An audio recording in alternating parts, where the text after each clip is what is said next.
welcome back to the 10-8 Fightcast, episode 13, coming at you now, and just want to start off the show by saying thank you, because last week's episode was our most listened to episode ever, and our longest one, so if you stuck around for the whole thing, congratulations. Thank you for listening to us longer than the total runtime of Avengers Endgame. Really appreciate it. Really? Almost. Wow. Almost. Oh, no, the Infinity War, the one before. Oh, okay. Yeah, it's 2 hours and 30 minutes, I think. That's still time I can't get back. For you or us. But yes, we're back with another episode. Yeah, and Cheyenne was a fantastic guest, of course. Loved having him here. It kind of feels empty here between us now. I know. Now I'm like, man, he brings such an energy. And you're like, exactly. Oh, man. But we will definitely have more guests in the future. We know you guys like that. Also, we were talking about, weird segue, we were talking about tracheal injuries last week on the podcast. Do you remember that?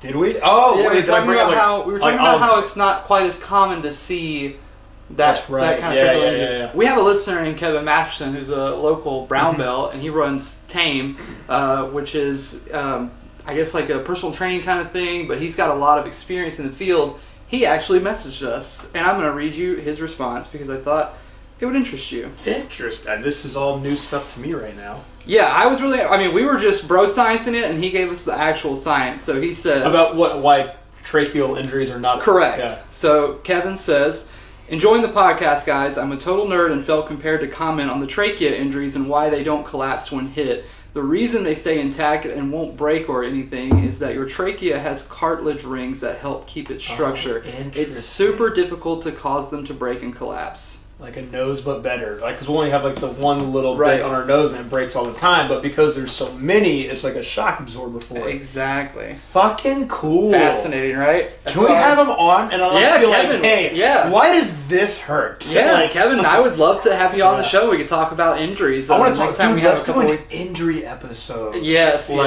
I would say so. Yeah, like as much as it's kind of like watching car accidents. Like you can't look away when you see a bad injury. You're like, oh fuck. But it's like a crash. And I've had just so many injuries through this, and people go, "What the fuck?" But like that's just part of it. We could also just put it out there in the world, like, "Hey, as fighters, what's the worst injury you've had?" It is, and then like we need to have people also like have someone address some of these young kids. Like we were idiots about how we took care of ourselves, and now as a coach, like I make sure there's so much more prevention. There's more prevention and as much there's maintenance. I guess like maintenance is always a big thing, but it's also about preventing the injuries from happening, and that's from having experience of getting injured. And like having someone like Kevin Masterson, he'd have great insight, I think, about like preventing injuries. Yeah, like, he runs Tactical Athlete Motivation, or Tactical Athlete 919.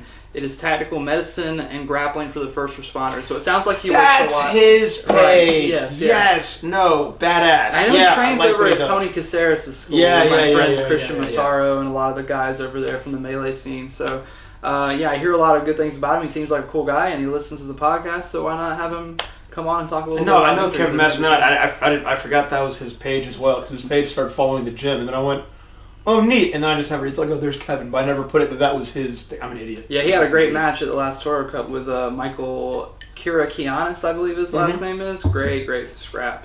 But anyway, on today's episode, we're going to be talking about UFC in Singapore. And Walker Vivian's card coming up this Walker weekend, Vivian has a kickboxing match. Not kickboxing match. Used to saying that, but no, he has a full fight card coming up, which is great to see him putting on his hometown of Florence, South Carolina. So let's talk about that first, and let's start off with telling the people who listen to the show who might not be familiar with him a little bit about Walker, and then maybe you could tell about how people know him. An absolute character and OG and fighter of the Carolina fight scene. Inevitable guest on the show is what we've talked about. He was up recently. He's someone, he and I have always been around the scene for over a decade together, going to fights and stuff like that. And the older we've gotten and we've become coaches, we've gotten like closer and closer. Walker, he's a former high school football player from Florence, South Carolina. Got into Muay Thai through Nick Rodriguez, who has trained people for every fight card up and down the East Coast. Yeah, it seems like a lot of people have that common thread. He's like a Rick Davis type figure. Yes, of the South Carolina scene, Nick has trained everybody, and so Walker got into Muay Thai. He got into MMA, and the Myrtle Beach fight scene has always been popular. There's always been fights in or around Myrtle Beach. It's always been very active, and then he also got into coaching at a young age too. And then when his career was for a while, he moved off to Vegas through just like a relationship, and he had a good lead on like a potential job at what is now Syndicate MMA out there. Right, yeah. And he was he not out there at the same time Cody was, you said? Or was that... Yeah, I think they were around the same time, yeah. And so he was the head Muay Thai coach of Syndicate in Vegas for a long time after just cutting his teeth through this like scrappy grassroots scene that we have here. He was... I remember like Walker was always consistently fighting, and he was also just always been a great guy to party with. And we've both kind of just grown up together in this scene, and now it's like we're around the same age, and we go back and forth a lot. Like his wife, my girlfriend, they become great friends and train together. And he's really established himself as now a full gym owner and full-time coach here in the Carolinas. Like right. He's been very busy coaching Jeremiah Scott, and he has like this whole new crop of fighters, and it's been really neat to see Walker's evolution as a dude and coach. Carolina Kickboxing Academy, right? Yes. That's just the name that you wish you had. Man, it was this fucking name I was playing around with before Chance for the longest time. And people were dogging me like, I don't know about that. And I was like, fuck, I really like that name. And then when he did that, I was like, God. I knew that was a good name. I could have gone with that. Yeah. It's funny because isn't his logo also a dog too? It is, yeah. Right. He's a big pit bull lover too. Yeah, exactly. Yeah. So you guys have that in common as well. Yeah, every time I've interacted with him kind of in passing at fight nights, he seemed like a great guy. And he's not only... he's fought in Thailand. He's trained in Thailand. Like right. I mean, he was one of the first guys from the area to go do that. And he has not just a lot of experience. He has just a great like coaching toolbox now of always being around so many different Muay Thai styles and MMA, and his ability to talk to the room and keep the mood right for a seminar and stuff like that. Like, I recommend anybody watching this get Walker to come out and do his fucking seminar, man. I showed some highlights of when he came to our open house, and he's a phenomenal instructor with like knee and clinch techniques and mixing in like punches to kicks, kicks to punches, just different rhythms and cadences. Like he and I both use a lot of Dutch bases for our attacks while doing a lot of traditional clinch work and knees.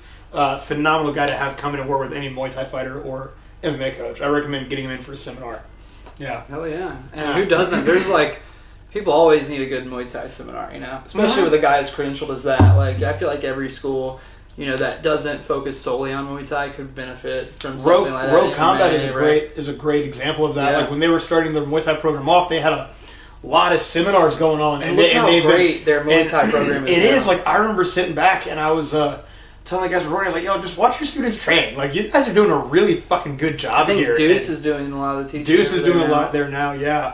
But really good group. Like, Rogue Combat Club has had an exploding Muay Thai program now. Yeah, man. Yeah. I was talking to Deuce recently about, he's that Fight For It champ, and he wants to defend his belt, but in full Muay Thai rules. And I was like, man, I would love to see Fight For It put on full Muay Thai fights. And I know that...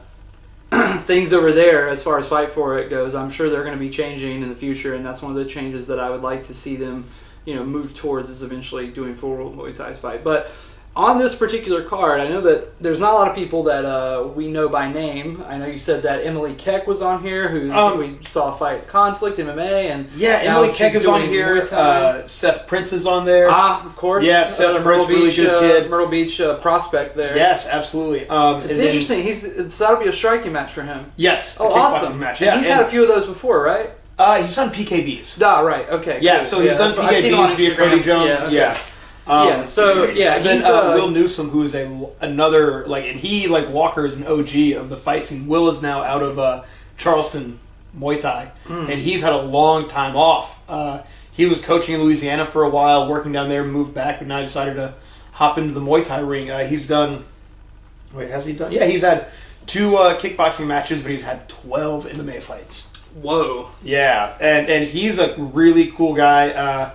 Fucking character, great attitude. And the first time I met Will, he tells me, "Hey man, watch what I do to open this fight. I'm gonna throw a spinning heel kick as my first strike." And I was just like, "I just met you."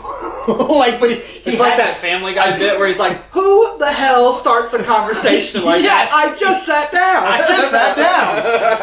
But God damn it, Will goes out there. Boom! First strike of the fight against a dude, and Will is 6'5" or 6'4", and this guy was 6'7". He goes, spinning wheel kick right to the guy's fucking jaw, and one of the best ways to open a fight ever. So yeah, to see seeing him come in and knock some of that ring rust off. Yeah, like looking at this, this is a fight card. Oh yeah, Kayla Hennessy that you've seen fight. Right, yes. We saw her fight on Conflict as well. The same night, Emily Keck knocked out that poor girl in 15 seconds. Yeah, that was a good one. That was a good night of fights. Yeah, then you have you seen Anthony Brown fight? No. No, okay, so Anthony Brown is the main event. He's taking on Taylor Rodriguez. As far as a Muay Thai fight in the Carolinas, what I like about this is that Anthony Brown, he was under Jeff Grady for a long time. And now I believe he's out of Malachi Friedman's gym, which I don't know the backstory, but I just see that he's in a different gym now. But Anthony Brown is someone I've seen fight in a lot of tournaments. Well, you know, Malachi Friedman's a phenomenal coach. Yeah, they have a great boxing program over there, so I'll be interested to see Anthony Brown with a bit more cleaned up boxing. He's always been a really heavy-handed and heavy leg power striker, so to see him come out possibly with a bit more volume for this fight has me interested. Because he's taking on Taylor Rodriguez, another 12-13 fight kickboxing match veteran, who's is trained by Mark Klim out of the UFC gym there, right? Which has produced he and Cody Freeman have produced a lot of world champions through Gamma and a lot of Muay Thai champions. They have some of the best They have the best female Muay Thai fighter at that gym, or one of them. Won like IFMA Gold recently. In the Conflict 50 episode, we talked a little bit about that gym. How it's not like the other UFC gyms. They have their bad classes, they have their fitness classes, but they have two of the best martial arts coaches under one roof at the same time. Right. Yeah. Students are just going to come out of there just monsters. I see them train. I'm just like, yeah. What am I doing? Yeah. Was it do you think you've been to that gym? I assume, right? No, I just met the coaches. So in terms of the coaching there versus what you experienced when you worked at the UFC gym in Florida, a different environment, or no, Mike Perry came through that exactly. UFC gym. Man, it's so funny that Mike Perry did go through that. It was so funny. I totally forgot about that when I started working there. I was like, well, that's going to be different here now, I guess. But I brought in like my coaching style and how I was teaching classes, and then that was one of the reasons why they reached out to you, I assume. Yeah, they did. There was a guy who took the gym over, and the UFC gyms they always they want people to teach Muay Thai classes. They want people to compete out of those gyms. But if you're a coach, you also can't follow the same rules that like a corporate gym that wants a lot of memberships to cross over. Mm-hmm. And I just brought in my coaching program. We're immediately just turning out fighters, but then it also turned into where. One of the big holdups that happened is that which I really didn't have that many issues like coaching out of there. I had issues with them not allowing me to call it Chance Muay Thai anymore. They were telling me originally I could bring in like my own brand and run my thing out of there, and I was like, yeah, man, I just had an issue being like Team UFC gym. Yeah. I definitely changed a little bit. I tried to modify myself to be a bit more like people friendly, but at the same time, if you're going to coach, you have to kind of be doing your own thing. You have to have your own freedom of space, if that makes sense. You kind of have to have everyone understand on the page of like, hey, this is getting ready. This is a legit martial art. Like the fitness is over there. This is a class for training. And they'd sometimes want me to like cookie cutter my way through stuff where they're like, hey, make sure you do this in a class. And I'm like, no, you don't need to do that. But this is the gym where they definitely let these guys just. They let Cody and so those are definitely two of the best coaches in that area. Then, in terms of where these guys are coming out. Yeah, definitely in the U.S.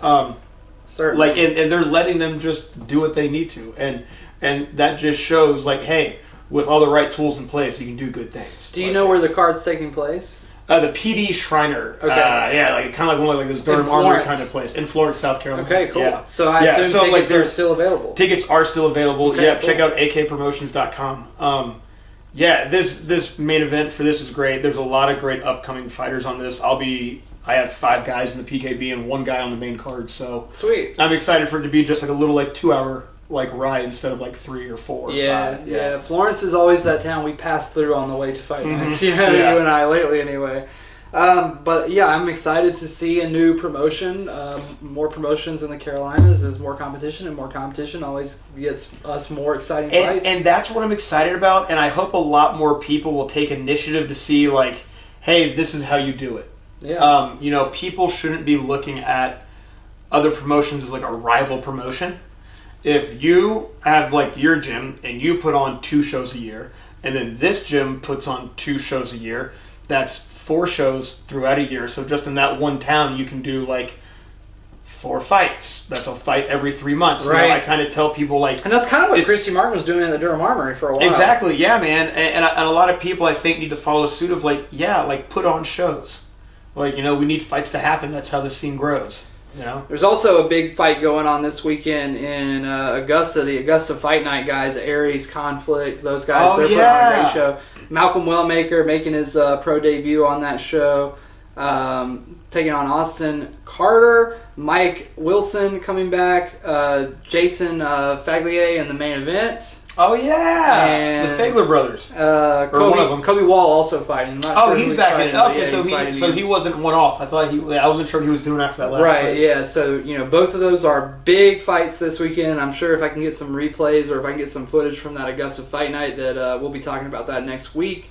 But other than that, it's really just about UFC Singapore this time around. Yeah, the only fight I'm paying attention to on the undercard is the Andre Fieldhoe. We were talking we were talking about how he has just been on a tear of taking and winning fights. You know, he had an insane knockout like less than a month ago.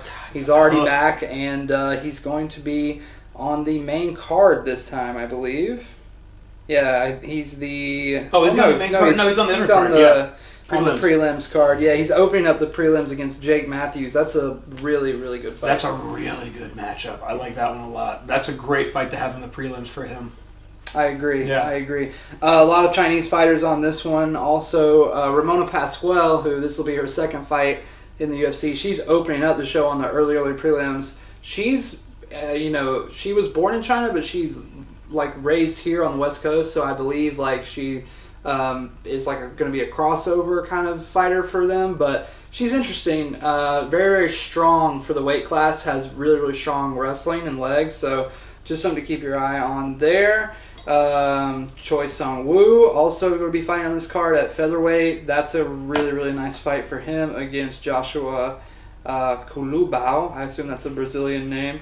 But I think that's Culubao's UFC debut. But the main card is what this one's all about. I'm bummed that the Whitaker and Vettori fight got canceled. It is a little too big for this card. Yeah, it's a little too big. I think that they were going to... Was there an injury or did they just move it to like its own fight night kind of thing? I think something may have gotten in the way of that, but they might have just rescheduled it for the sake. I can't really remember off the top of my head, but yeah, that was supposed to be the fight before the co-main.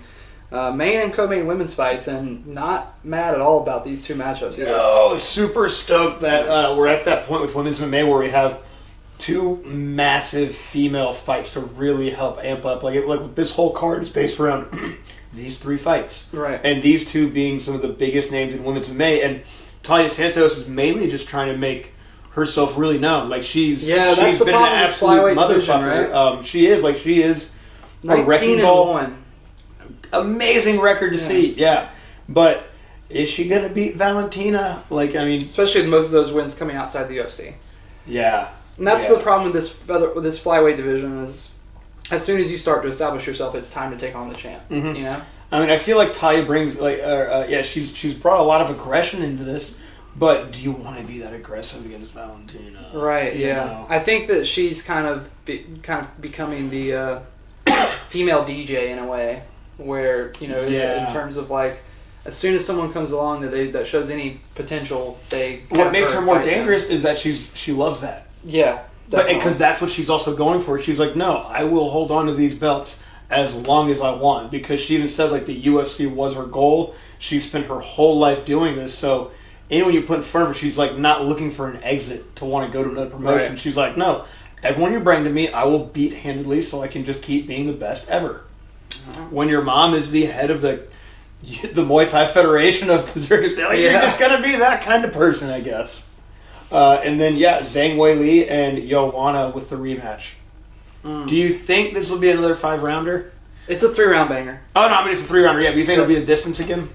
Yeah, I think it probably will be. I think if a finish comes, it comes from Zhang Weili, and I don't think there's any chance that this fight could live up to the hype of the last one or live up to that. Yeah. I mean, it's one of the greatest MMA fights of all time, let alone the greatest women's MMA fight of all. But yeah, I think that the big problem with this fight is obviously, like I said, there's no way that it can live up to the hype of the previous iteration. Not only because it's not 5 rounds, but I don't know, maybe the fact that it's 3 rounds will make some explosiveness happen. I feel like Zhang Weili is in a position where she just feels like she has a lot to prove. I think Zhang gets it done in the first. Yeah? Yeah. Because of, like you say, that short time that, like, let's say Joanna wants to go ahead and be the person to start first.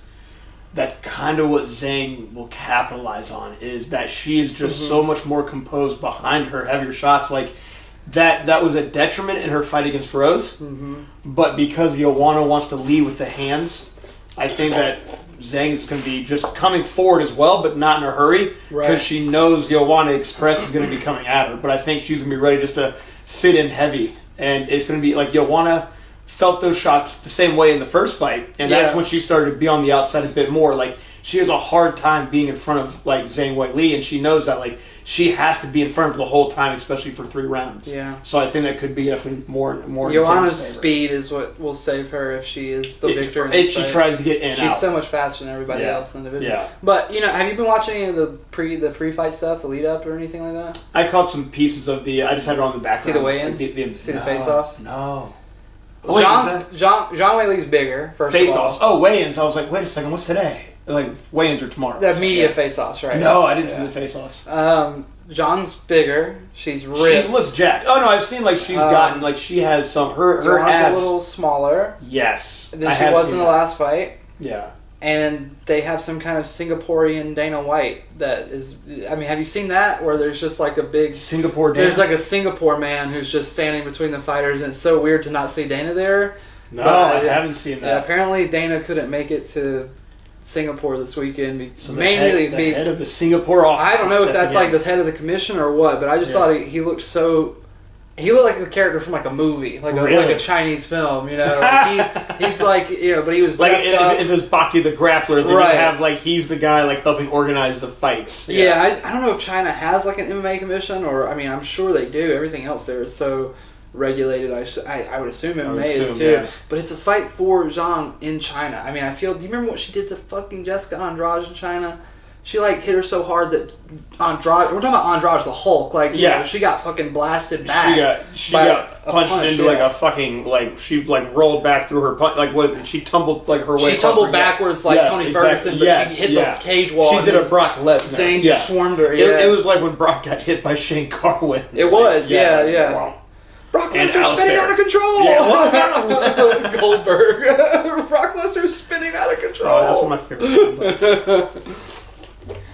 But yeah, I just feel like there's just a lot at stake, obviously. The winner of this is going to fight Carla and is going to be the next champion. Yes. Because Carla can't hang with the speed of Joanna, and I feel like Joanna just soul-snatched her last time. And Zhang Weili is just on a whole different level. She's on a whole different plane. Different kind of animal, man. Right, like Rose stopping her with the head kick was impressive enough, but then Rose somehow beating her in a 5-round is like really impressive because I mean she is just a Chinese super athlete. Yes, and she really is a superstar over there. I was watching some of the media stuff, and she gets mobbed by fans. I mean, she's a big that's great star. to see. And I do think that she's their best prospect. I mean, obviously she's a former champion, so I mean she's the first Chinese champion, but. In terms of holding on to gold and having actual success in MMA, she is right now their best bet. So yeah, we're probably going to see Zhang Rose 3 by the end of the year. Yeah, I think so too. But she's got to go through Carla first, and I think that she fights now. She fights in maybe September, October, and then maybe we get the Rose 3 fight. Right. Early next year or New Year's. Remember how they used to do a sick New Year's card? The last big New Year's card they did was Nunes versus Rousey. You remember that? Oh, was it? That was the last big because it was on a Friday instead of on a Saturday. I remember that very specifically. Wow, no, I totally forgot about that. That was the last time they did a big like New Year's event or a big like end of year event. Yeah. Oh, that would be a sick one. Yeah, Rose versus Zhang 3 could definitely headline. These are two, a female main and a female co-main that could headline any pay-per-view, either of these fights. And it just speaks to not only how far women's mixed martial art has come in such a short amount of time compared to martial arts in general or mixed martial arts in general. But it speaks to the level of like respect that the matchmakers have. Yeah, women's MMA has grown faster than MMA. Especially where it came in right time, right place. This Zhang Wei Li fight versus Joanna Jacek. I mean, that is, it should be booked as like, you know, the Ultimate Warrior versus Hulk Hogan 2. It's essentially like when they rematched after the biggest WrestleMania of all time. You know, I mean, it's a big deal. It's such a big deal that they didn't bother to matchmake any good fights for the rest of the fucking card. Yeah, like when I really went back and relooked at the card, I was like, oh, it's just these 3 fights. It is. Yeah, it is. It is literally just these 3 fights. Hey, here. man, that's perfect. Some don't the fights. That's some don't Vic's fight. There's nothing wrong with Manel Cape and Rogerio Bontorin. Bontorin's explosive as hell. Super explosive. I mean, if there's somebody who you can count on to finish one or the other, it's those 2 guys. I'm not saying it's not going to be an exciting fight night. Manel Cape came up to like the South Africa and Africa fight scene. Correct. Yeah, that's like. You know, they're just putting international people on an international card. They kind of just do that. Yeah. And there's not a lot of these big international cards anymore. No. I'm thinking they're going back to London soon. I hear that card looks bonkers. Yeah, exactly. That one's going to be insane. Yeah, especially, I mean, they haven't announced anything for Mali yet, have they? Yeah, they did announce Mali. Okay. I know they did Patty's taking on Jordan Levitt or whatever his name is. That'll be an interesting fight. But for this weekend, I really think that it probably could have used the Vettori Whitaker fight. It really just to juice it up a little bit. Yeah, I could see the Manel Cape fight being a really good opener for the pay-per-view, and then have you could have the Whitaker Vettori fight would be a great fight after that. That would be like a middleweight Gaethje Chandler. Yeah, definitely. Yeah, that's the vibes that I do get from that for sure. Except for like Marvin is not quite on that level of striking where he's finishing people with his hands, but his forward pressure is like the second best in that, you know, in that whole bracket. I mean, I would say that like the only person who has more forward pressure than him in a fight is, I guess, Yoel, but Yoel's gone now, so it's just Whitaker. Mm-hmm. So it should be an explosive fight. And if I'm Marvin, honestly, in that fight, I mean, well, might as well just talk about it since, you know, we're already out of fights to talk about. But I know. I would say that if I'm Marvin in that fight, the thing that I'm doing is I'm gonna play like Yoel did. I'm gonna just run straight at Whitaker and just hope that he gets injured. That's all you can hope with Whitaker, is that you hope he's injured before that fight. Sometimes, yeah. I mean, you remember when Yoel just started off the fight by running, stomping on his knee. Yeah, I feel that's a really bad matchup for Vettori, man. I do too. Like, just because Whitaker is just that much better. And he's been around guys that have been that much better for a while now. Right. Seeing his like rebirth with his outside range while still keeping tight boxing combination, his ability to be in out and just not fucking stop. Damn, that fight's not happening until September 3rd.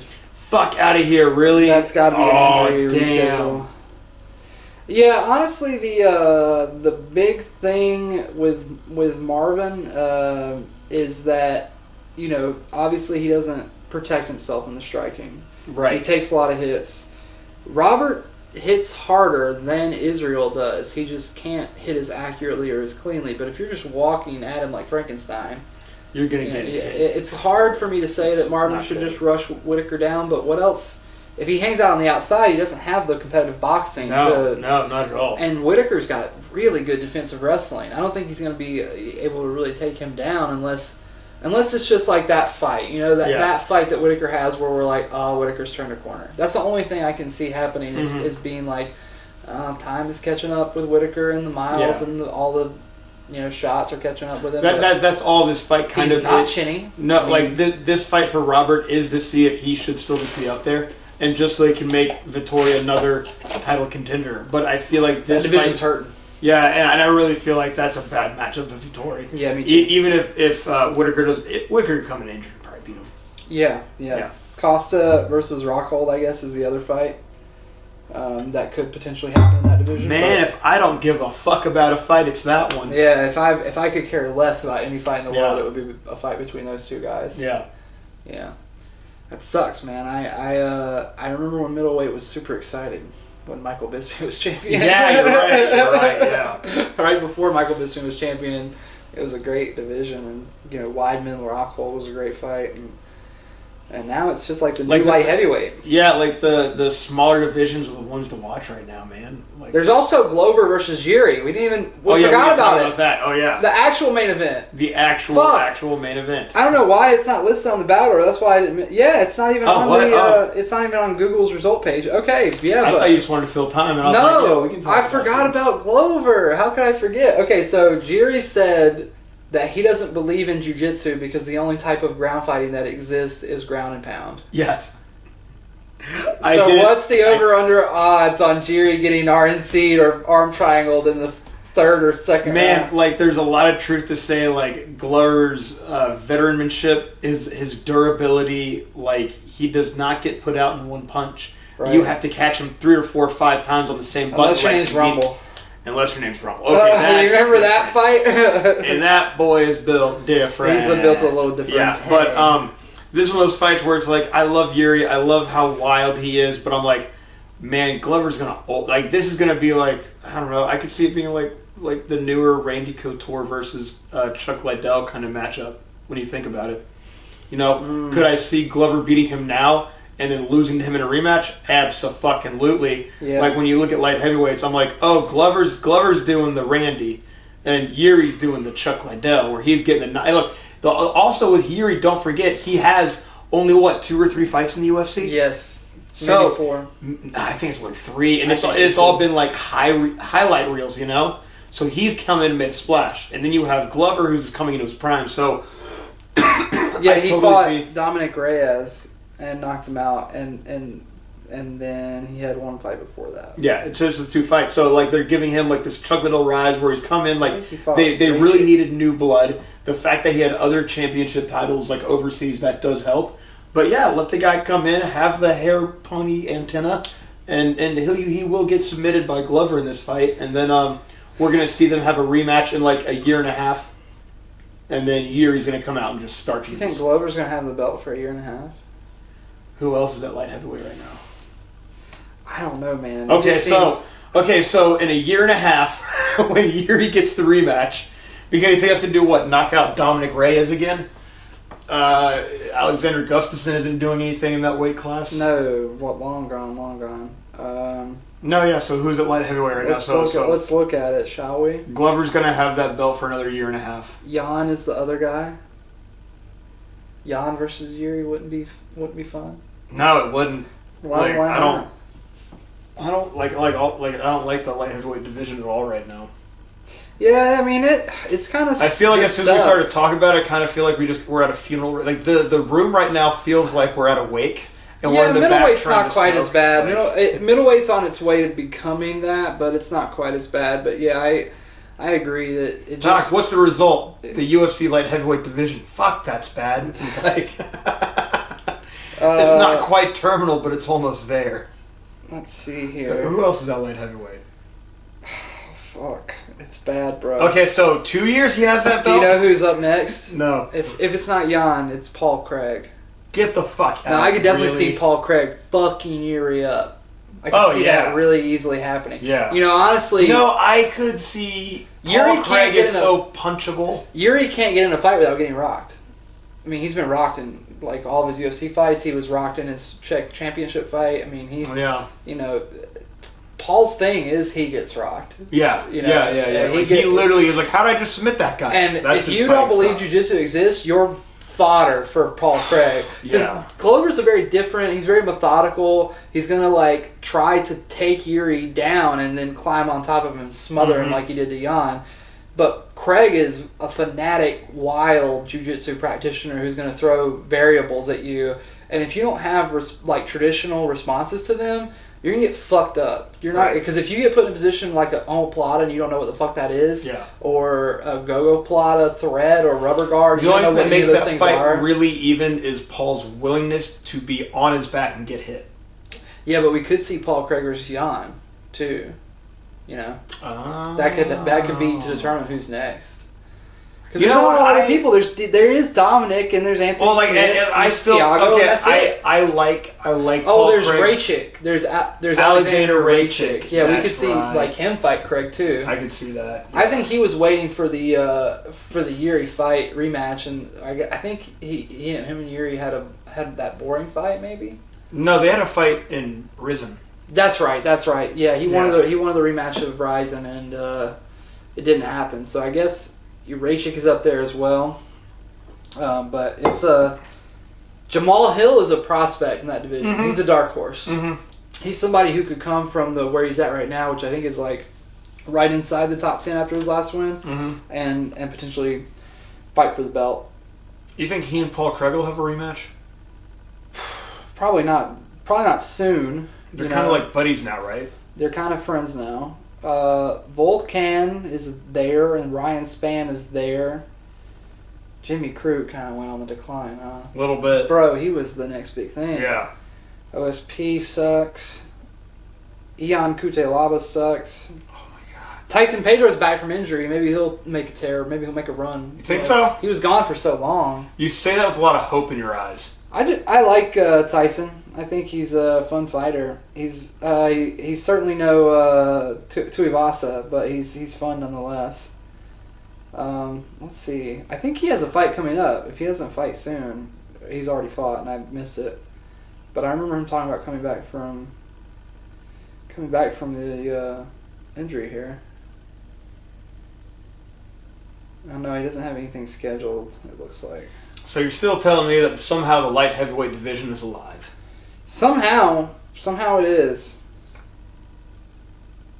04-23. Oh no, he fought in April. He returned from his injury run. Yeah, he lost to Mauricio Hua after losing to OSP. So he lost 2 in a row and then was gone for 2 or 3 years. 4 years. Oh, 4 years. Wow. Yeah, because 2018 and now he returned in 2022 in April. So he fought. He won by leg kicks in round 1. It says.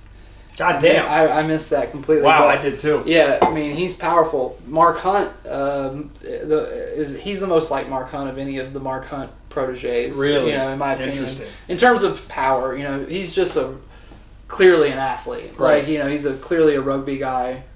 Clearly a very, very stout young man. So. But man, I was like, the light heavyweight division is just not. It's been John destroyed it. Yeah, he did. John destroyed it, and I like this. I like the Glover Yuri matchup, but then everything after that, it's like I could just turn that channel off. Do you know what you have to have a good light heavyweight division? Cocaine. Whoa. You have to have light heavyweight fights on regional scenes, and as long as I've been doing this, I've seen maybe 5 or 6. Fuck, you know what? 205-pound fights. Not very many 205 fights going on. And it's because there's not a lot of guys. 205. Also, there's not a lot of guys who can make that weight that are bigger, and then the guys that can make that weight that are smaller should be fighting at 85 or 95. Yeah. And I feel like I've seen more 95-pound fights on the regional circuit, which doesn't even exist at the high level, than I have 205 fights. And some people are calling for like a 95 or like a 220 and stuff like that. Yeah, 65 and 95 are the two divisions that are the most needed. I wouldn't be mad about seeing. I really think like it should be 55, 65, 75. And then 85, 95 ideally, and then 205. I like the idea of a 220.